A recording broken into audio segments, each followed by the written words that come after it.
Bueno, hola, buenas tardes a todos y a todas. Es un gusto para la Fundación Benedetti iniciar esta mesa, que tiene como invitados a Eber Benítez, Damián González Bertolino y María Noel Toledo. Como ustedes saben, estamos haciendo estas mesas una vez por semana, que se llama La Pluma y el Pan. La idea de la convocatoria nace de que estamos poniendo arriba de la mesa la situación de los escritores en nuestro país.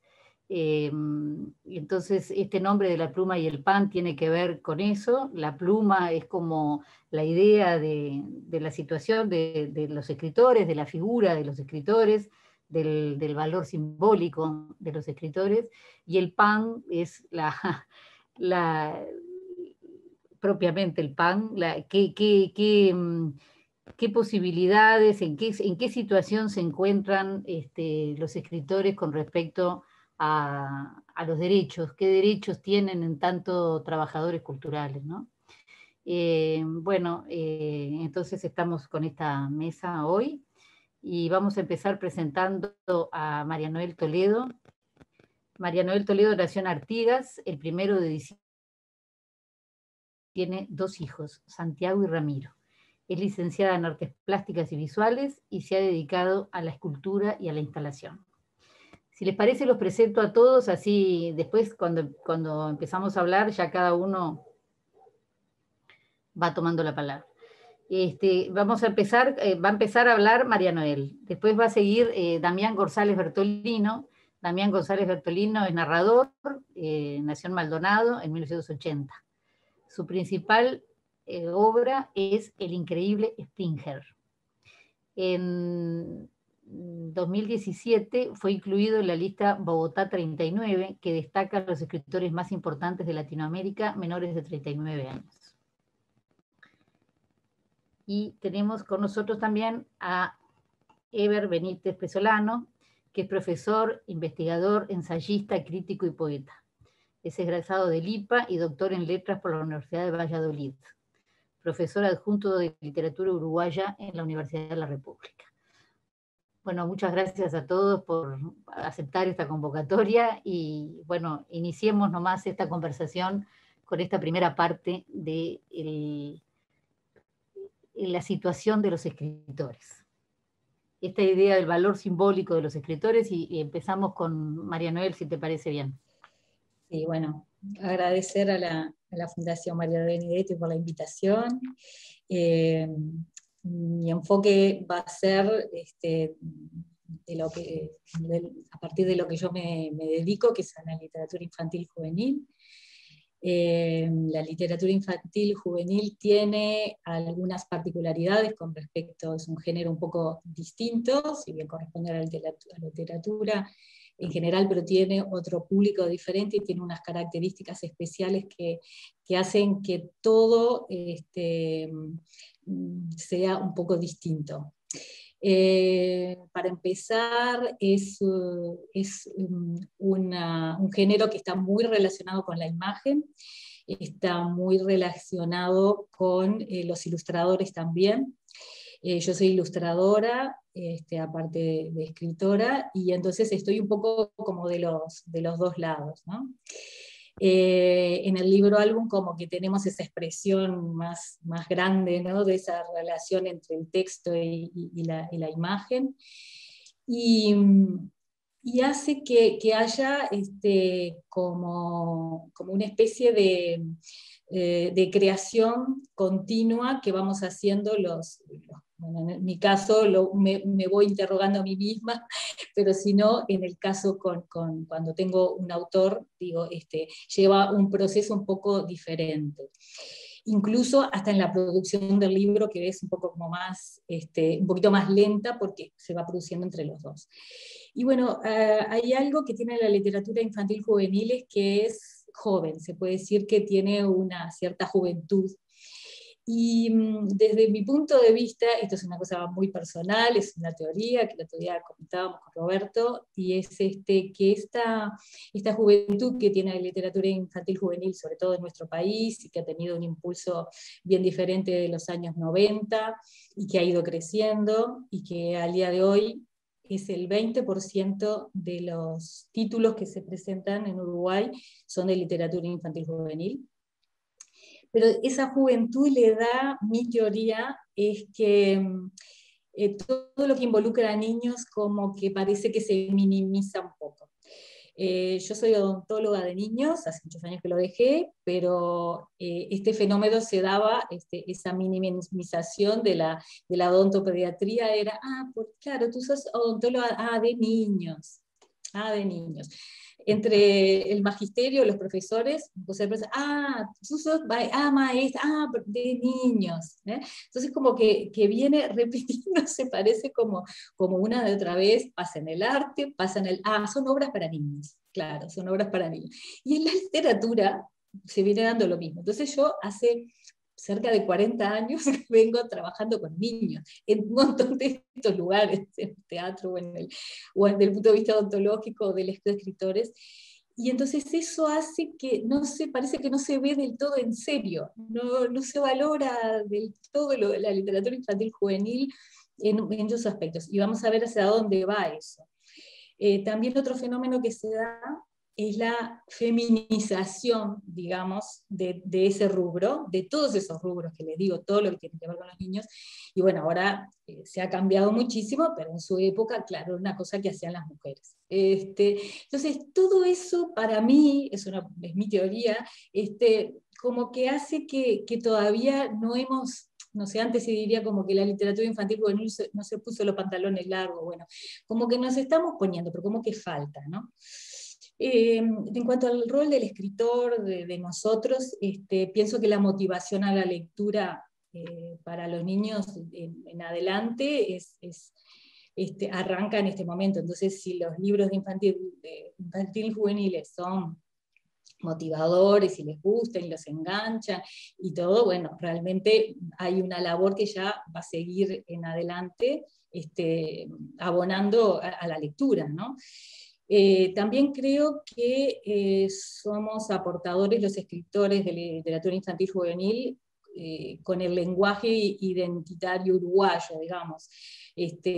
Hace un tiempo que se viene aplicando esto de que en la literatura infantil juvenil realmente hablamos como hablamos nosotros. Yo me crié leyendo otro tipo de libros en los cuales no se decía ni vos, ni vení, ni andar, era todo un poquito más aséptico, ¿no? Con respecto al lenguaje, pero nosotros estamos llevando y capaz que a partir, no sé, mucho como, no sé, de Roy Berocay, ¿no? Yo pienso que somos un poco los Salieri de Roy, o sea que estamos todos, como dice John Chico, le robamos melodías a él, ¿no? Por seguirlo un poco en ese lenguaje, y bueno, y todos hemos ido como en ese sentido. La literatura infantil juvenil como que estaba un poquito más, y hoy ahora está muy volcada a ellos, está muy desde ellos, ¿no?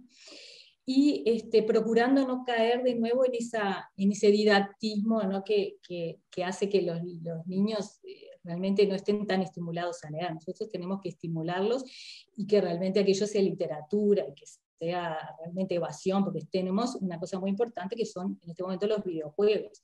Los videojuegos los captan muchísimo, entonces si la literatura infantil juvenil no tiene esa movilidad, es importante. Una de las dificultades o de las carencias que tenemos en la literatura infantil juvenil es un poco la falta de crítica, de crítica literaria y de los espacios a los que accedemos. Hemos últimamente ganado youtubers, por ejemplo, a nivel de las redes. Esto de la pandemia nos ha movilizado en ese sentido, y entonces los autores hemos salido un poco más a comunicarnos con ellos. Pero hay pocos espacios de difusión y es parte de lo que hoy les decía, que me parece que es que no se toma en serio. Entonces tampoco se critica, bueno, está todo bien, no sé. Los autores tenemos muchísimas ideas que en este momento no son posibles de llevar adelante por el tema de la edición, digamos. que no llega a ser, a abarcar todas nuestras ideas, todo lo que queremos hacer, ¿no? Creo que necesitamos un apoyo, no sé si podemos seguirlo esto en la segunda parte, pero los apoyos estatales, los apoyos de los planes de lectura, digo, son fundamentales para poder expandirnos más y poder llevar más a los niños. Y una de las cosas que son importantes, que creo que es muy importante en la literatura infantil juvenil, es que nosotros tenemos que desplazarnos a donde están los niños. En realidad nuestro público es como, no lo encontramos directamente, es algo indirecto, lo hacemos a través de los padres. Y si bien los niños piden sus libros, pero también sucede de que en realidad lo piden porque lo vieron, porque nos acercamos a un colegio, porque estamos presentes, pero si no, es capaz el tío, el abuelo, y bueno, no sé, el padre, quien les ofrece los libros, se los lleva, ¿no? Entonces, ahí es otra de las cosas en que es bien diferente con lo de los adultos. Yo recién estoy, el año pasado, incursionando también en la literatura para adultos, y entonces me he dado cuenta de cómo varía, de cómo es diferente la promoción, de cómo llegamos al lugar que tenemos, y esto de que no somos directamente los niños no van a buscar directamente sus libros, tiene también su importancia, ¿no? Muy bien. Bueno, ahora le damos la palabra a Damián. Damián González Bertolino. Bueno, buenas tardes o buenas noches. Muchas gracias también a la Fundación por haberme invitado, por recibirme. Y bueno, también un saludo ahí Silvia, María Noel, Ever.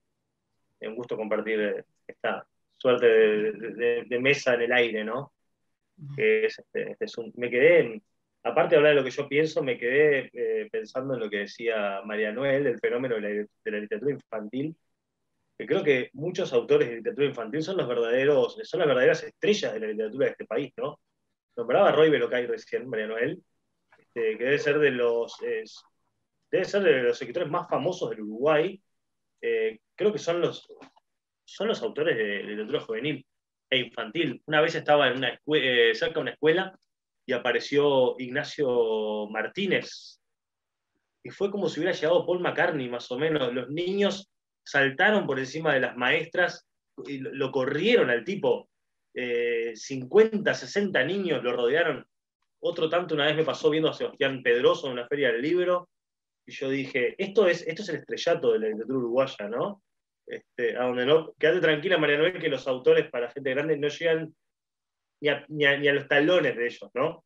En cuanto a fascinación, como irreflexiva totalmente, ¿no? Bueno, yo creo que los autores las personas que escribimos tenemos un gran privilegio, que tiene un poco que ver con lo que le estaba contando a María Noel y con lo que ella decía, que es el del trabajo con la palabra, ¿no? Eso es algo cultural, que aparece en todas las épocas, ¿verdad? Aparece en todas las eras. El hecho de tener un trato familiar, particular con la palabra, creo que nos vuelve sujetos privilegiados, ¿no? Y yo creo que, o por lo menos yo, cuando me pienso a mí mismo como una persona que escribe, nunca me olvido de eso, ¿verdad? Nunca me olvido de la posibilidad de abstraerme de mi propia realidad al inventar una historia, o al mismo tiempo en un cruce paradójico de sumergirme en mi propia realidad a través de una historia, ¿verdad? Y después algo también que a mí me parece muy importante, y más con estos tiempos en los que estamos viviendo últimamente, en los que las personas han sido obligadas o conminadas, o han necesitado recluirse, ¿no? El hecho de poder escribir, ni hablar el de poder leer, porque eso quizás también se extiende un poco también a las personas que leen, ¿no? Es un gran privilegio el poder salir un poco de este mundo, o conectarse con el mismo por otros canales distintos, que son los del lenguaje pausado, reflexivo, lento sobre todo. Recién estabas hablando, María Noel, de los videojuegos, ¿verdad? La escritura nos otorga ese privilegio de darnos otra velocidad del pensamiento, darnos otros procesos distintos, ¿no?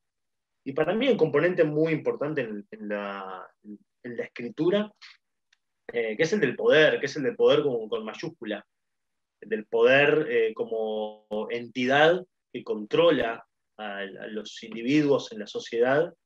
Y yo creo que ese es uno de los grandes privilegios que también tenemos las personas que escribimos, que es el de, a través del uso de la palabra, tener un poder. Yo muchas veces he tratado de no olvidarme justamente de ese factor, ¿no? El hecho de escribir, como sabemos, en muchas épocas y sociedades distintas, ha sido un factor de riesgo para muchas personas que desempeñaban esa actividad. Lo sigue siendo en algunas sociedades, ¿verdad?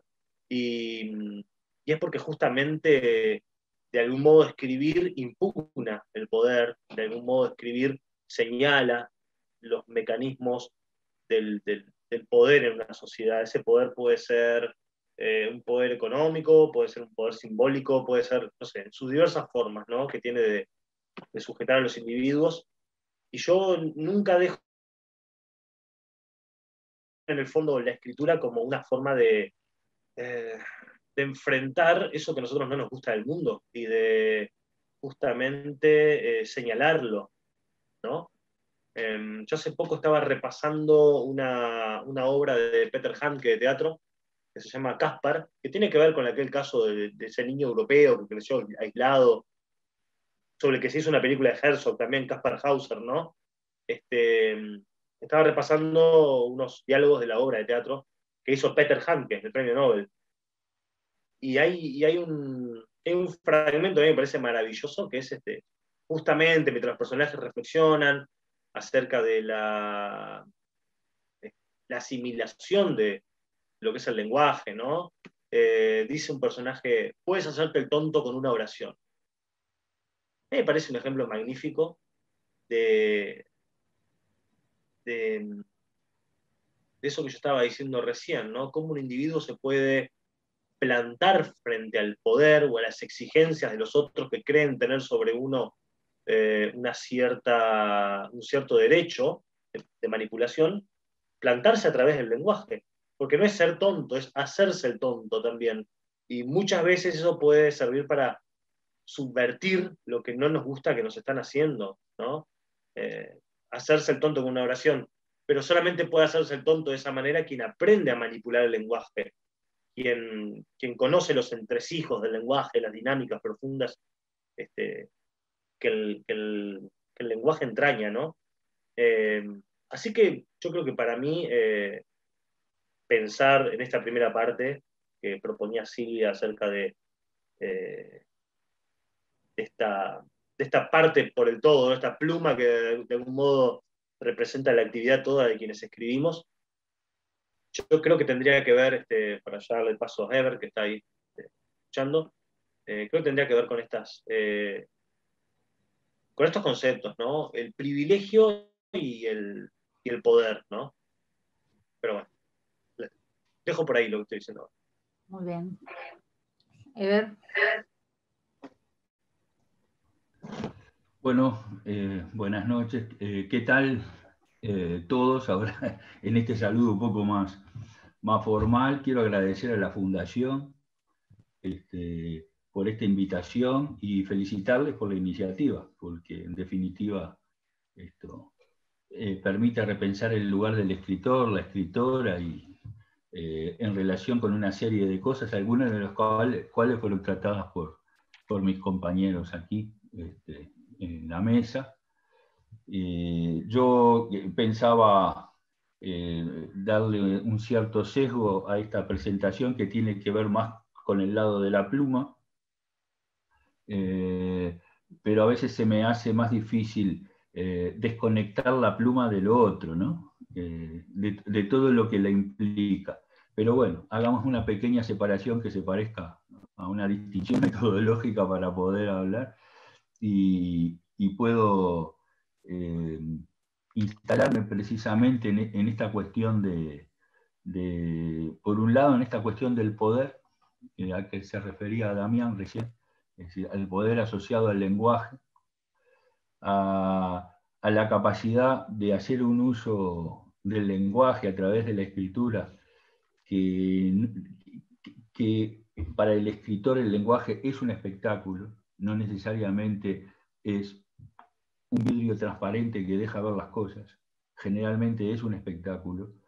Y todos lo vivimos así sea el espectáculo de una trama, de una historia, de la configuración poética, de lo que fuere.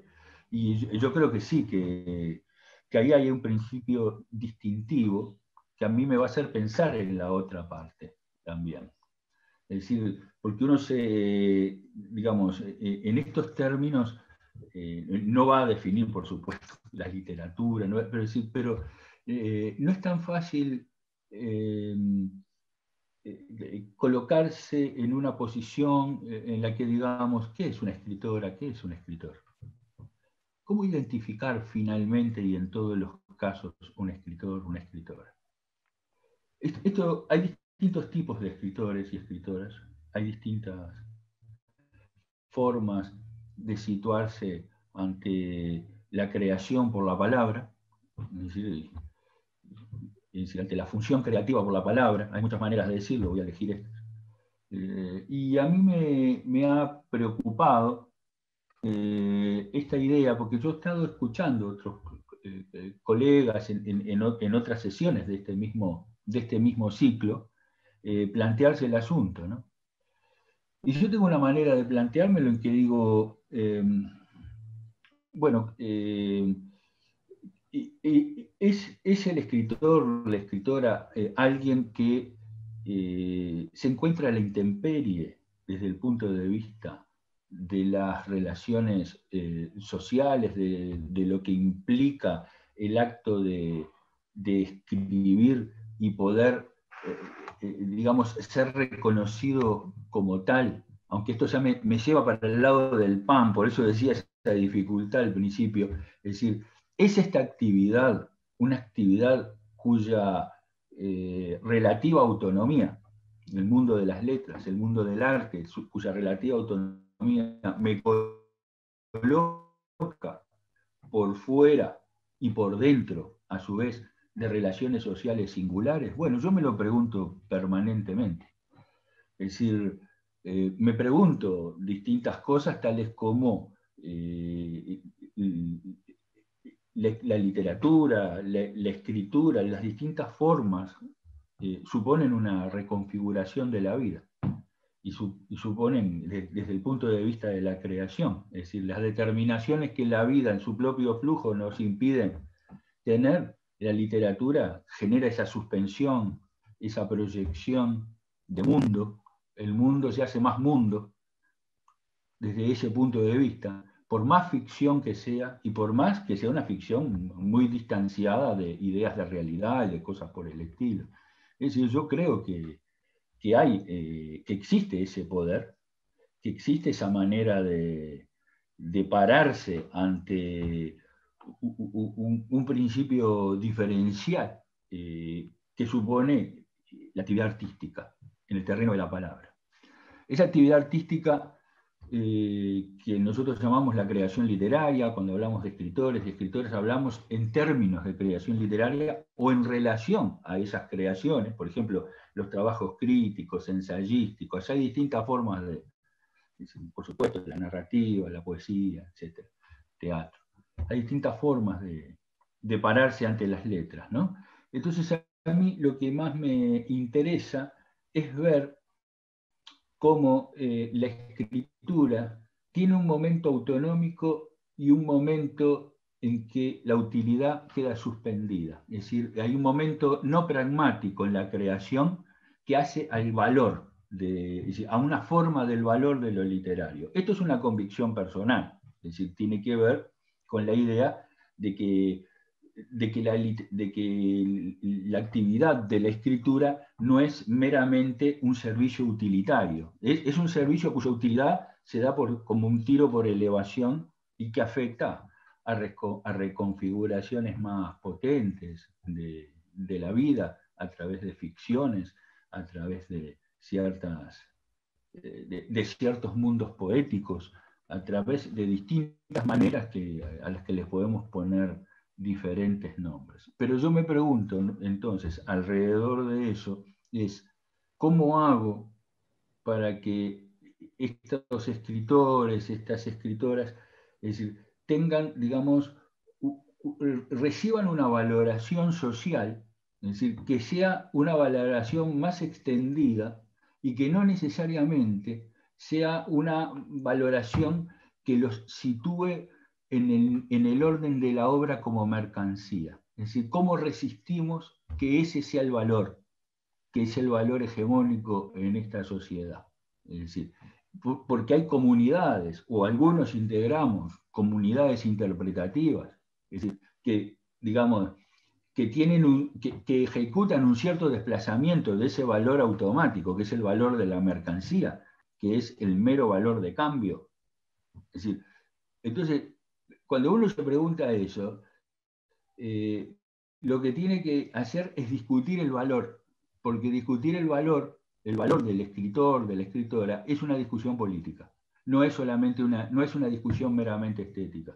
Es decir, de manera que a mí me parece que eso es una gran discusión que se debe ante el escritor, ante los escritores, una sociedad y los propios escritores y escritoras que están en esa, es decir, una discusión generalizada, una verdadera acción de discusión generalizada sobre la escritura como un valor y no como una construcción de mensajes intercambiables. Es decir, porque si hay algo que resiste esto, que resiste la creación, es decir, y yo entiendo que no estoy mistificando ni fetichizando la creación literaria, la creación poética, creación dramática, ensayística y del pensamiento, es decir, creo que si no nos paramos en ese punto, es decir, la banalización e intercambiabilidad del lenguaje deja en esa intemperie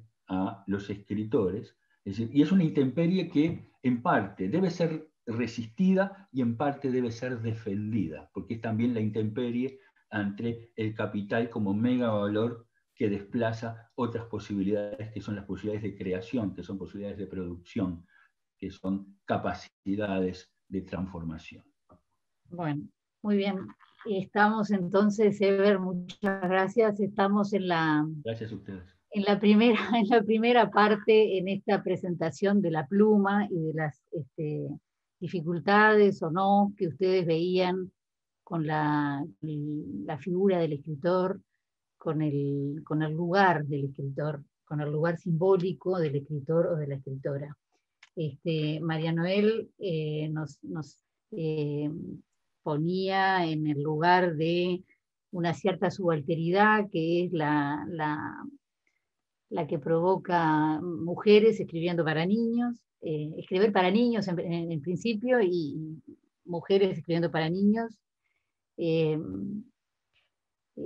También, ¿cuánto dijiste que es la literatura juvenil e infantil? ¿Qué cantidad, qué porcentaje dijiste?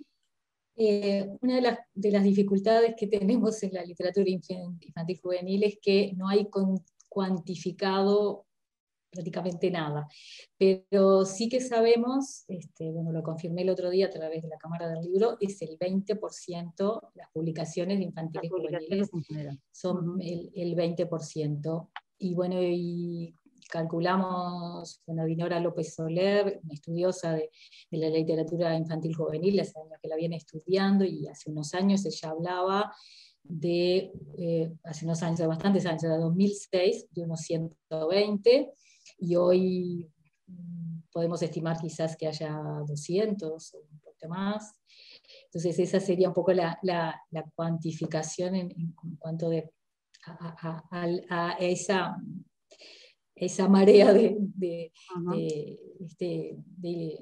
escritores y escritoras que nos hemos visto mucho, y que decíamos que uno de los problemas que teníamos a nivel de la literatura infantil juvenil era no tener un grupo, digamos, fuerte, digamos, o que nos nucleara a todos, que se pudieran tomar decisiones o concretar cosas Eso de lo una decías manera... en un grupo concretamente de autores infantiles de juvenil. Ahí está, digo, tenemos un grupo que funciona muy bien a nivel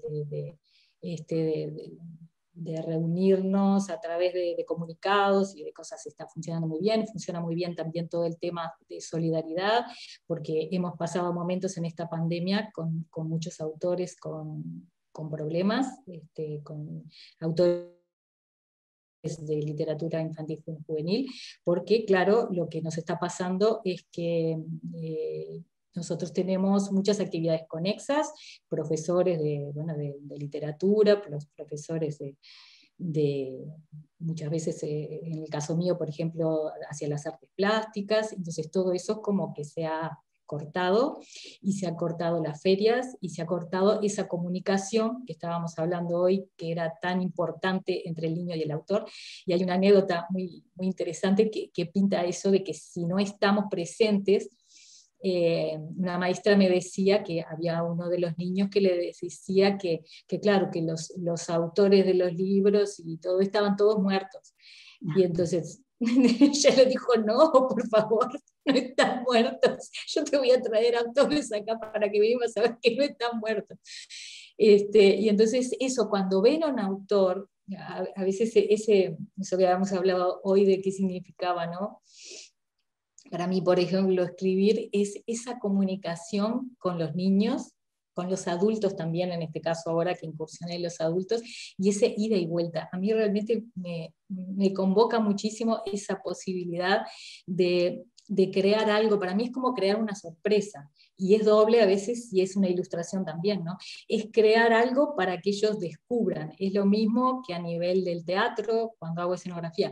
Es decir, preparar una sorpresa para que alguien la vea y que se emocione, y apelar a esas emociones, como dice Damián, es un poder increíble de poder cambiar el estado de ánimo de una persona a partir de una propuesta, de poder abrir la mente y transmitir una idea que nunca se había planteado, quizás, abrir caminos, bueno, es increíble. Y con respecto al tema concreto del pan, ¿cómo lo ves tú? ¿Cómo ves tú la situación de...? Bueno, yo lo que veo, y lo he visto siempre, y lo he comprobado en España también, que yo me imaginaba que era diferente de aquí, y es que los escritores y escritoras somos los que proponemos las ideas. Eso abre un camino, genera un montón de cosas alrededor, y nosotros tenemos un porcentaje súper pequeño que está sumamente cargado de impuestos y de un montón de cosas que cuando llegamos, realmente hay poquísimos autores, y de infantil, juvenil, ni les digo, que pueden vivir solamente de eso. Es realmente muy muy descorazonador. Pero existe en todos nosotros una cosa, y que creo que es lo que la sociedad o el sistema o lo que sea se aprovecha, ¿no?, de los artistas en general, y es el hecho de que todo el mundo sabe que aunque no nos paguen nada, en algunos casos, nosotros vamos igual. Y que queremos publicar, y a veces esa pérdida, pero lo queremos hacer igual porque hay algo en nosotros, y con eso realmente creo que nosotros estamos perdiendo todos los días, porque es como que no nos imponemos en ese sentido, porque es lo que decía Heber, realmente lo nuestro como que va más allá, va por otra valorización que la que necesitamos. Entonces es como que realmente eso como que nos juega en contra, no podemos a veces hacernos valer lo suficiente. Creo que en este momento, por ejemplo, Ignacio Martínez, que es un exponente de la literatura infantil juvenil, como decía Damián, digo, realmente a mí me pasó exactamente lo mismo, tú lo ves llegar y es todos alrededor. Él nos está representando ante Nicuy, y entonces está defendiendo nuestros derechos de autor y está buscando también la manera de recoger todas nuestras opiniones y vertirlas en ese lugar. Yo creo que nos falta muchísimo más del Estado, por lo menos a la literatura infantil juvenil, nos falta que nos apoyen en los planes de lectura, nos falta, creo que el autor da de sí muchísimo. Nosotros tenemos unas editoriales que firmamos unos contratos increíbles. El último que firmé para adultos fue de 16 páginas, en donde está absolutamente controlado todo. Son multinacionales, pero que desgraciadamente a la hora de proponer nuestro trabajo en el exterior, por ejemplo, o de buscar negocios, digamos, para nuestros libros, para que ellos se difundan y todo eso, la labor muchas veces la hacemos nosotros, con las ferias, con todas las cosas, pero al mismo tiempo, digo, a veces necesitamos más ayuda para que nuestros libros se vean y poder competir un poco a nivel de literatura infantil juvenil. Vienen muchos libros extranjeros hermosísimos y con una calidad muy, muy buena, de tapas duras, otro tipo de cosas que nosotros muchas veces no podemos acceder. Creo que durante esta pandemia se han desarrollado cosas que nosotros podemos realmente utilizar, que es el poder de las redes para poder convocarlos, para comunicarnos más. El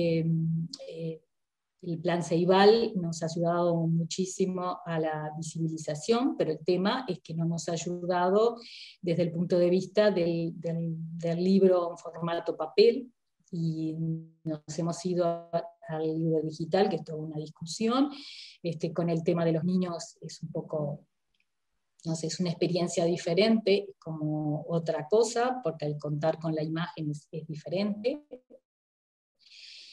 Y creo que en este momento estamos en un momento de cero, de parados, absolutamente. Las editoriales en este momento no están tomando ninguna iniciativa, y es decir, todo queda como postergado hasta que las ferias vuelvan, hasta que los colegios abran, en el caso de nosotros. Y bueno, nosotros seguimos trabajando, porque todos seguimos pensando, es imposible parar la cabeza de uno, ¿no?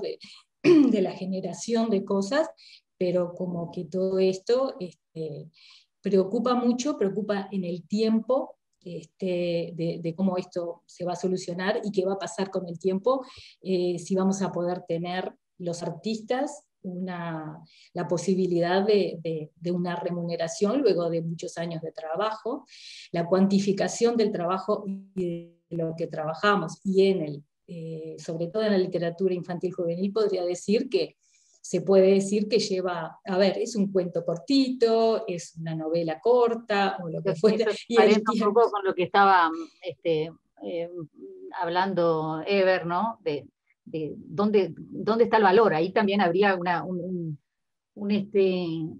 tema complejo, capaz que un campo para claro. desbrozar. Claro. Yo creo que eso es algo como que tenemos que realmente plantarnos un poquito en el tema también de los aranceles. Hay distintas posturas, hay quienes dicen yo voy a dar una charla y no la voy a cobrar, otros creen que sí. A mí me ha pasado de que había empezado a dar charlas en que el costo del libro, o sea, el 10% de un libro que sale, un libro infantil sale 350 pesos, 400 pesos. Yo pagaba 2 boletos para ir a desplazarme hacia uno o 2, depende de dónde me tocaba ir, y era exactamente los derechos de 2 libros que yo pagaba para ir a promocionar un libro o para... Entonces digo, hay muchísimas cosas que tenemos que que ver y que en algunos casos está solucionado a través de algunas editoriales, otras veces no. Muy bien.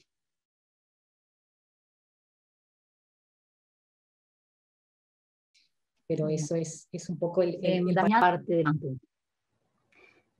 Dijiste algo precioso, que por lo menos a la gente de mi edad me resulta un regalo, que es hablar de que te sentís un privilegiado. Por supuesto. Me parece lindísimo, la verdad que te lo agradezco mucho, voy a tratar de dormirme pensando en eso, que tenés razón, yo creo que hay que pensar en eso, que en estas épocas de pandemia además, tener ese espacio mental para leer o para pensar en las palabras, realmente la verdad es que es un privilegio extraordinario, y eso, la verdad que te agradezco No, por mucho. supuesto. Y pero ¿cómo ves perdón, tú? y capaz que esto ya va de la mano de lo que voy a decir, ¿no? Sí. Pero yo además trabajo como docente, soy profesor de literatura, que amo la profesión, una de las cosas que a mí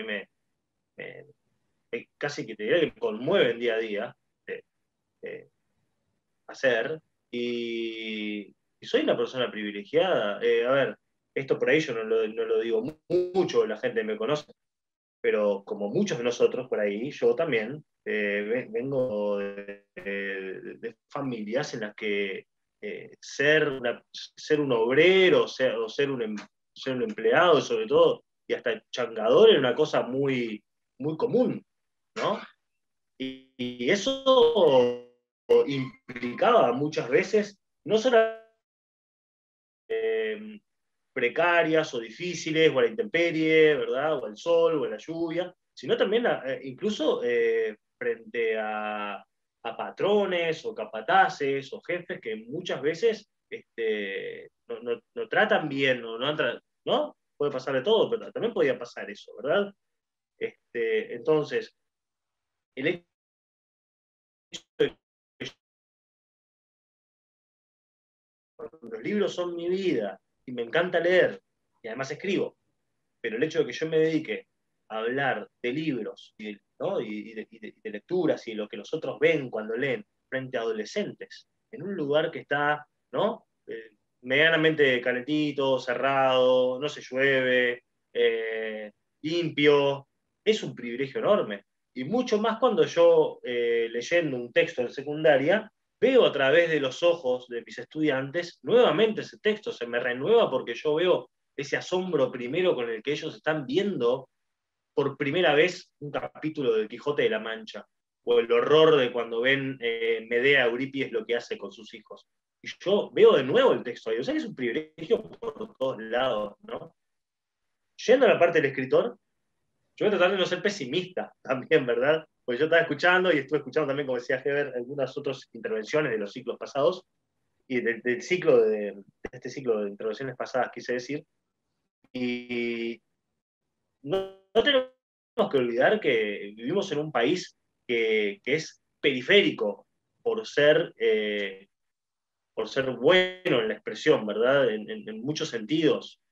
Es un país de mercado muy pequeño como el Uruguay, es un país que participa muy poco por esa cosa medio como insular que tiene el Uruguay con respecto a América Latina, que tenemos, parece ser, otros temas, otra población, otra tradición. A mí me pasó, por ejemplo, no sé, las veces que he ido a alguna feria internacional, me pasó de constatar que Uruguay importa muy poco, la literatura uruguaya importa muy poco afuera, o tiene una presencia muy restringida en el concierto internacional, sobre todo en las letras latinoamericanas. ¿Y es un tema de calidad? No, no es un tema de calidad, estoy seguro que no es un tema de calidad, por supuesto que no. Es un tema que va mucho más allá, que tiene que ver con el poder cultural, tiene que ver con la posición de Uruguay, por ejemplo, en América Latina, los temas que aparecen en nuestra literatura, o las fijaciones, son otras. No sé, por ejemplo, miremos lo que está pasando en América Latina hoy en día, lo que pasa en Colombia, por ejemplo, ¿no? Nosotros hasta miramos con un poco de horror eso, decimos, qué terrible lo que está sucediendo, ¿no? por muchísimos problemas. Hay cosas que tenemos que solucionar de nuestra sociedad, de nuestra... Sí, por supuesto que sí, ¿no? Pero yo creo que hay una particularidad que tiene el Uruguay, la sociedad uruguaya, su tradición, su tradición, su cultura, que lo hacen distinto. En algunas cosas para bien, en otras cosas para mal, ¿no? Y yo percibo eso muchas veces. Y yendo más concretamente a la cuestión de quienes escriben, y los derechos y cómo subsistir, yo creo que salvo 3, 4, 5 excepciones notables de este país, de personas que pueden vivir de lo que escriben, ¿no? Estamos en este momento bajo el techo de la Fundación Mario Benedetti, y creo que Benedetti es uno de esos primeros ejemplos que se nos ocurren de un escritor uruguayo que pudo vivir de lo que escribió y le dio beneficios económicos, réditos, y realmente fue maravilloso cómo sus obras se empezaron a publicar por todo el mundo, las traducciones, los derechos para cine, en fin. Pero obviamente eso tuvo que ver con un mercado internacional. El mercado uruguayo es muy, muy reducido. Y eso limita, creo yo, la posibilidad de que un autor, por la lógica de los derechos de autor, pueda vivir en general, ¿no? Creo que esa es la generalidad, pueda vivir lo que escribe, ¿no? A mí particularmente no es algo que me preocupe. Yo me acuerdo de Cyril Connolly, el ensayista inglés, en realidad era irlandés, el de la revista Horizon. Él tiene un libro que se llama Enemigos de la Promesa, y en un momento dice, bueno, ¿cuál es más o menos la realidad del escritor moderno? Tomando como moderno, bueno, este escritor que estaba viniendo a ese siglo XX, ¿no? De mayor difusión de las obras, en fin. Decía, la solución para alguien que escribe hoy en día puede ser la docencia o el periodismo. Y escribir en los momentos libres que dejan una u otra actividad y tener ese amparo económico de actividades que son más o menos afines con la escritura, por ejemplo, ¿no? Quiero decir, en este país casi todas las personas que escribimos somos otra cosa aparte de escritores, ¿no? Tenemos una profesión, un oficio, un determinado empleo, y se escribe en esas horas que se roban también, ¿no? A todos los afectos, es decir, hay como una nota de clandestinidad irreductible en la escritura del autor uruguayo, creo yo también. Y yo también pienso, ¿no? Que recién escuchaba que hablaba de la intemperie del escritor, ¿no? Y también escuchaba muy atentamente a María Noel, por la exigencia que se ha hecho durante muchos años esta parte de que se reconozca la tarea de un escritor. Pero yo creo que es muy difícil también, porque, es decir, por supuesto, yo cuando veo que un autor notable, ¿no? O una escritora notable que haya tenido este país, yo me muero de vergüenza si vive mal al final de su vida, si no tiene unas condiciones dignas de vida, por supuesto que sí, ¿no? Pero también nosotros nos dedicamos a una actividad que es harto difícil de cuantificar en cierto modo en cuanto al trabajo. No sé, por ejemplo, todos sabemos que una novela nos puede llevar capaz que 3 meses de intensidad de escritura, o se puede prolongar la escritura de una novela 15 años, 20 años, no sé. Y no tiene ni siquiera que ver con la cantidad de páginas. Es decir, hay como otra dimensión del trabajo que es difícil de cuantificar, creo, para el capital, como se nombraba hoy, ¿no? ¿Cómo? Que nuestra intención, digamos, también era, con este tema de poner la idea del pan, era esa, ¿no? Sí. Como justamente vernos a los escritores, vernos a nosotros mismos, digamos, en esa idea de trabajadores de la cultura, ¿no? Es decir, como por ejemplo, un poco con respecto a la ley de artista, ¿no? Es decir, claro, a que quedamos fuera, ¿no? Es decir, cómo, que por supuesto es muy difícil y se abre un espectro complejo, que lo planteas tú, también lo planteó María Noel y lo planteó Eber en la primera parte, pero es esta cosa de proponerse en tanto trabajador de la cultura, que por supuesto que ahí sí, entra todo este valor de las horas, por eso a veces se habla de claro, intermitencia, ¿verdad? es que lo Pero somos, sin duda, Silvia, ¿no? Pero estamos como en un lugar incómodo la, para el, para la supuesta retribución que el sistema nos da. Es decir, ocupamos un lugar incómodo y además ocupamos muchas veces un lugar ingrato también para el sistema, ¿no? Porque el autor, la persona que escribe por definición, es, es, un, es alguien que incomoda, ¿verdad? También con su voz, que apunta. Yo me acuerdo aquello que decía Sartre en qué es la literatura.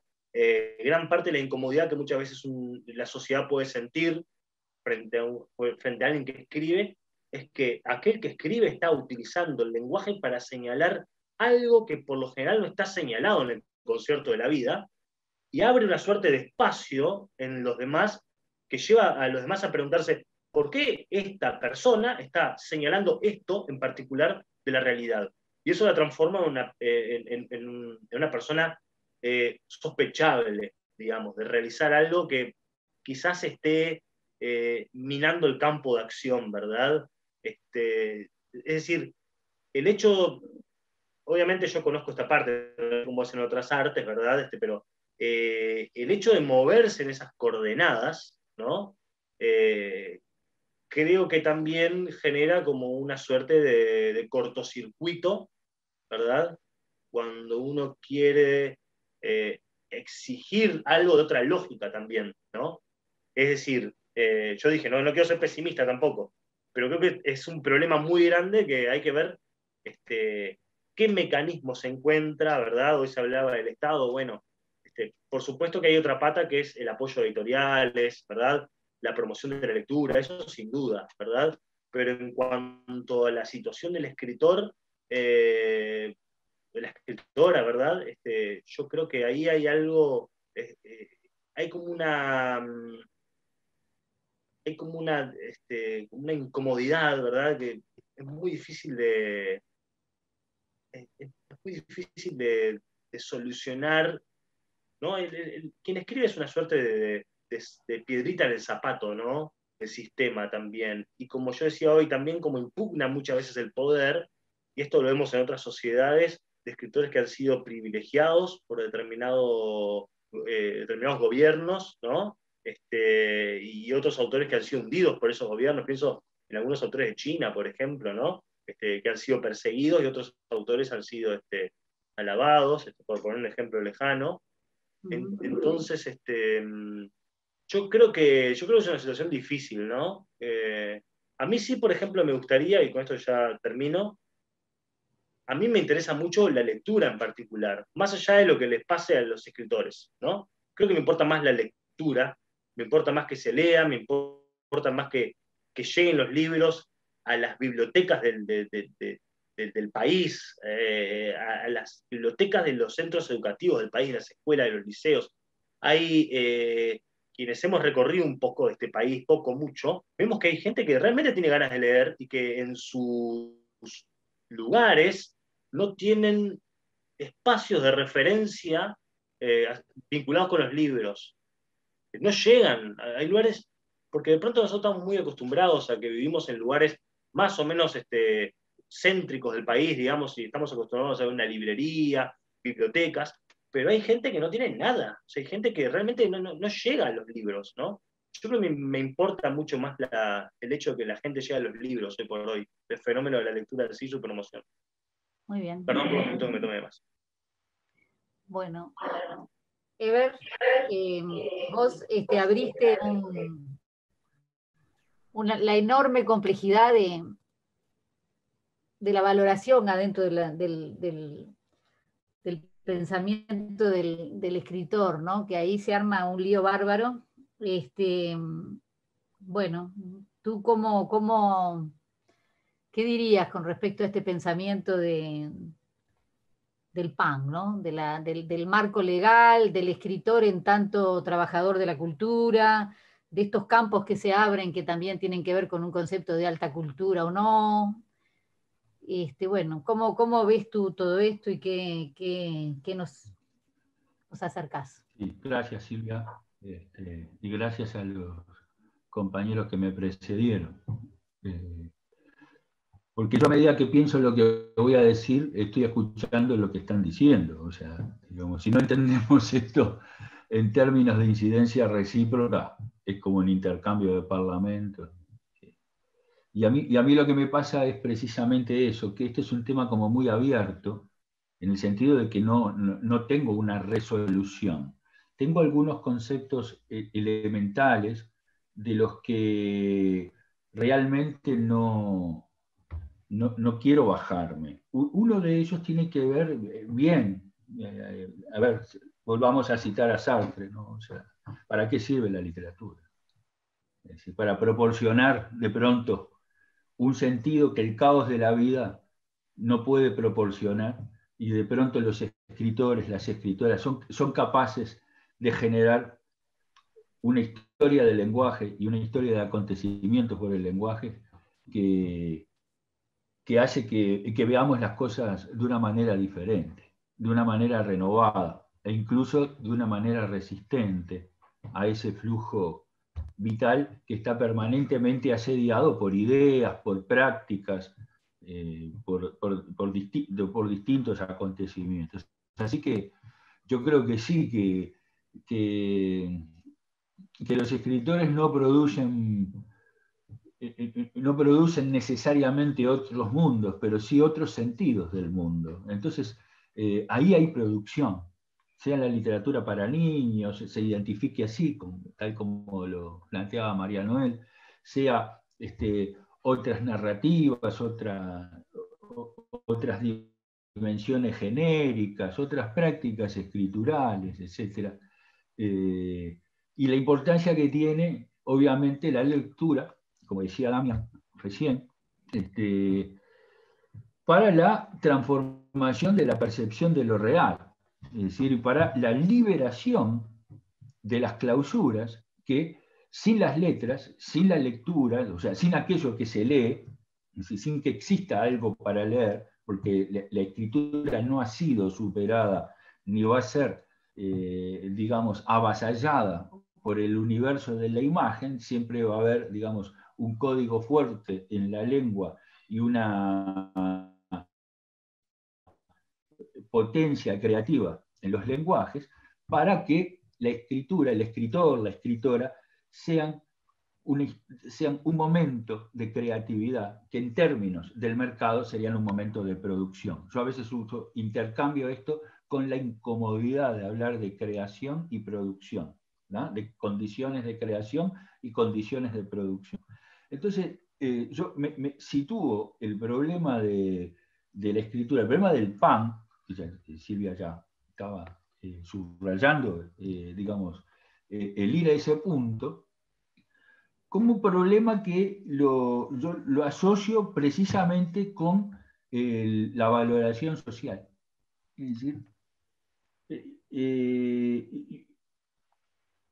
hay un valor para esta producción. Es decir, esta producción vale. ¿Cuál es la incomodidad?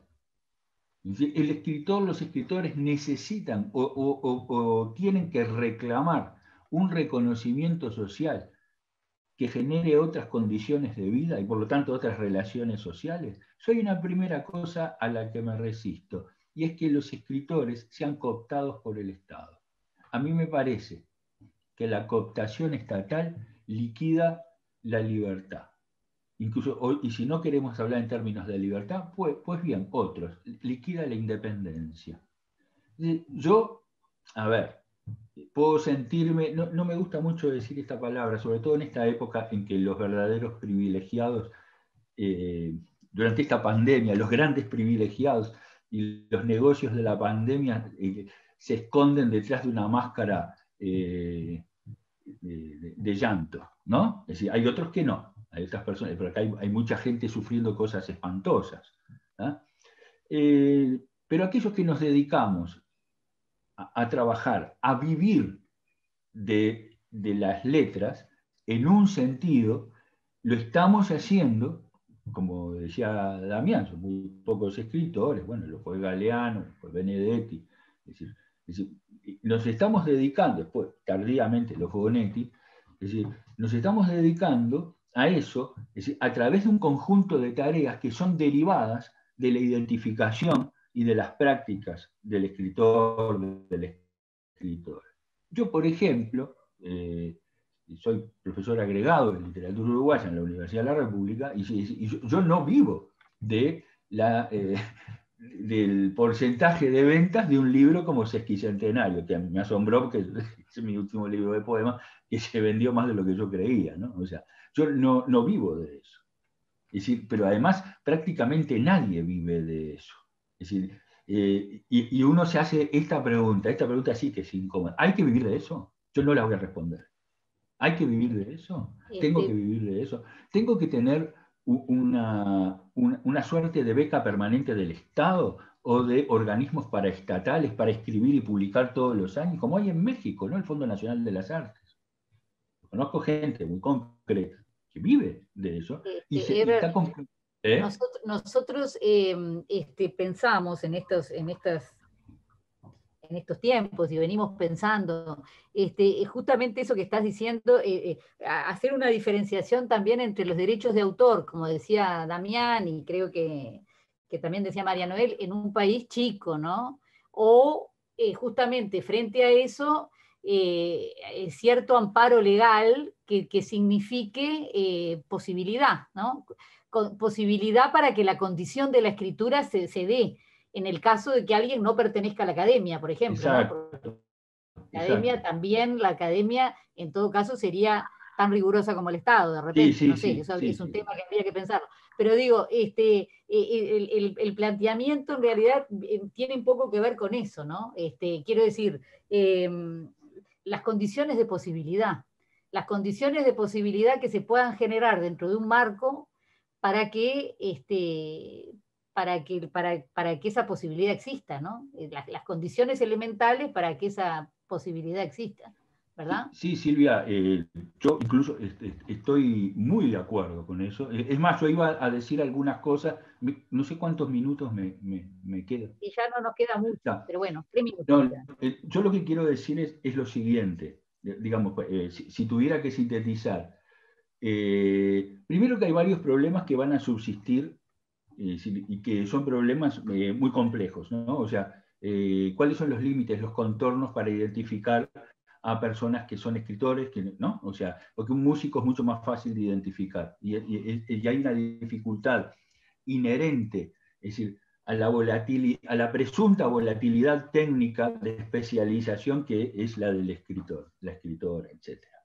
Es decir, no voy a entrar en eso, pero el problema al menos lo quiero dejar expuesto aquí.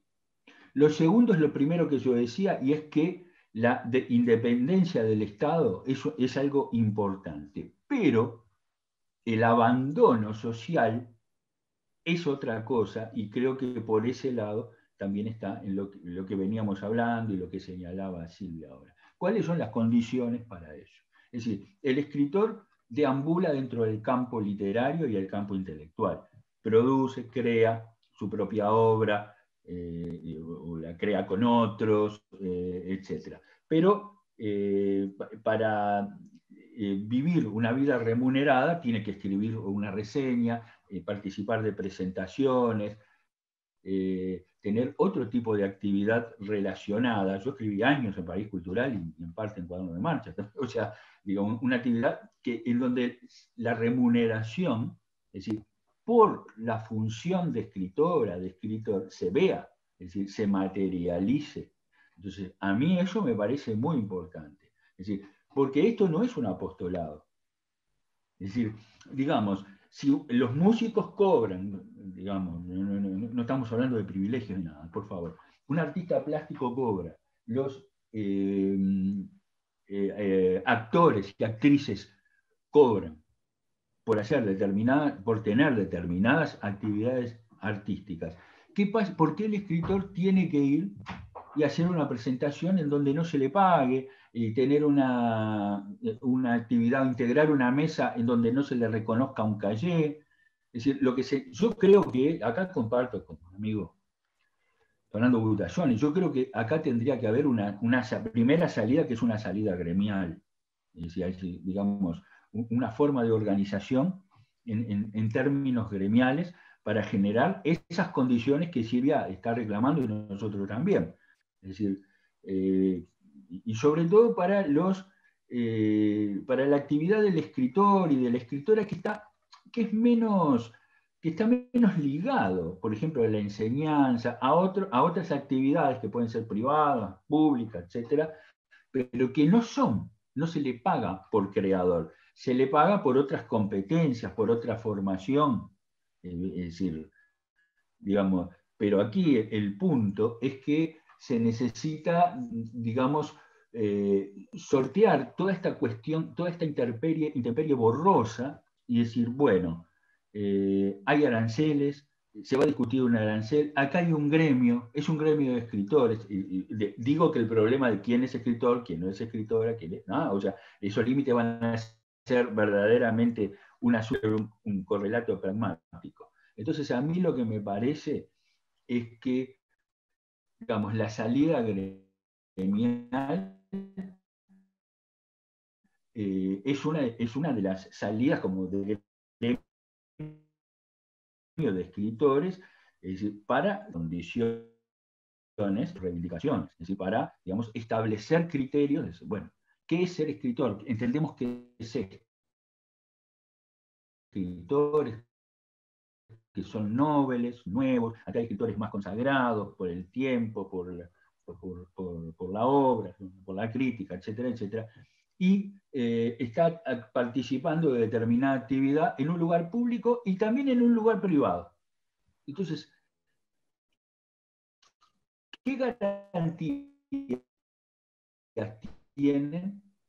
¿Dónde hay una normativa que para que esa persona tenga una remuneración? Muy bien. Bueno. No sé si me expliqué. Es decir, digamos que tiene que haber un momento arancelario, aunque parezca mentira, es decir, porque no vamos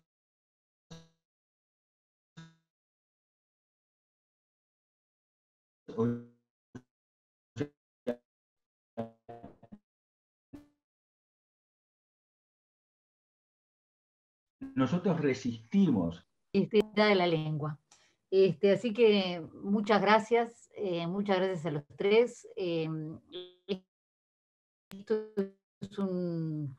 es unas mesas que las hacemos con esta idea de encontrarnos y de pensar un poco en comunidad.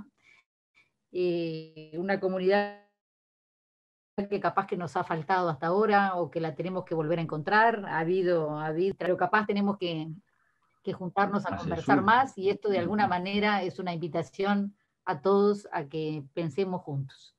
Les agradecemos muchísimo. Muchas gracias. Fue un placer realmente, y el planteo de la unión del gremio y del Estado, que fue lo que planteó últimamente Hebert, pienso que nos tiene que quedar a todos un poco, para ponernos un poco de acuerdo también qué es lo que queremos y cuánto le damos de participación al Estado, porque si somos gremio, también hay Estado ahí. Claro. Claro que sí. Bueno, acá quedamos muchas entonces con todas estas cosas. por la invitación y por los intercambios valiosos. Perfecto, gracias. Y un saludo especial a Damián y a Hebert. Igual para ti, para Damián, para Silvia. Igualmente, un placer la conversación. Gracias Silvia. También.